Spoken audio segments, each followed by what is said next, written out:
ఈ రోజుల్లో భర్తల పరిస్థితి చూస్తుంటే జాలి అనిపిస్తుంది. పెళ్లి తర్వాత జరిగే వాటిని ఆపలేము, కానీ ప్రికాషనరీగా కొన్ని జాగ్రత్తలు తీసుకోవచ్చు.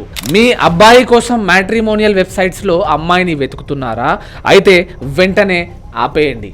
ఎందుకంటే ఒక లాయర్గా నేను మీకు ఒక సలహా ఇవ్వాలి అనుకుంటున్నాను. అమ్మాయిని మీ చుట్టుపక్కల ఏరియా, మీ డిస్ట్రిక్ట్ లేదా మహా అయితే మీ స్టేట్లోనే చూడండి. ఎందుకంటే ఒకవేళ ఫ్యూచర్లో వాళ్ళు విడిపోవాల్సిన అవసరం వస్తే డౌరీ, డొమెస్టిక్ వైలెన్స్, మెయింటెనెన్స్ ఈ కేసెస్ అన్నీ వైఫ్ ఏ సిటీలో అయితే ఉంటుందో ఆ సిటీలోనే ఫైల్ అవుతాయి.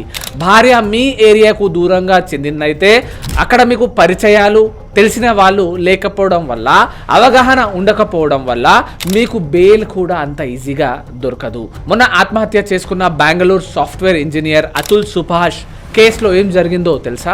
ఇతను ఏమో బెంగళూరులో ఉంటే ఆమె ఏమో జౌన్పూర్లో ఉండేది. అక్కడ కేసు పెట్టింది. ఈ కేసు కోసం 2 సంవత్సరాలు అతను 40 సార్లు ఆమె ప్లేస్కు తిరిగాడు, కోర్టుల చుట్టూ తిరిగాడు. ఈ కేసుని హస్బెండ్ ఉండే చోటుకే ట్రాన్స్ఫర్ చేయాలి అంటే ట్రాన్స్ఫర్ పిటిషన్ సుప్రీంకోర్టులో వేయాలి. ట్రాన్స్ఫర్ చేయాలా వద్దా అనేది సుప్రీంకోర్టే డిసైడ్ చేస్తుంది. ట్రాన్స్ఫర్ జరుగుతుందని కూడా గ్యారంటీ లేదు. ఎవరైతే మ్యాట్రిమోనియల్ యాప్స్, సైట్స్ యూస్ చేస్తున్నారో వాళ్ళందరికీ ఈ రీల్ షేర్ చేయండి. ఇలాంటివి కూడా ఒక చిక్కుముడి ఉంటుందని వాళ్ళకి తెలియచేయండి. లా తెలుసుకోండి, మీకు మీరే లాయర్ అవ్వండి. ఇలాంటి ఇంకా ఇన్ఫర్మేటివ్ రీల్స్ కోసం ఫాలో చేయండి. Thank you.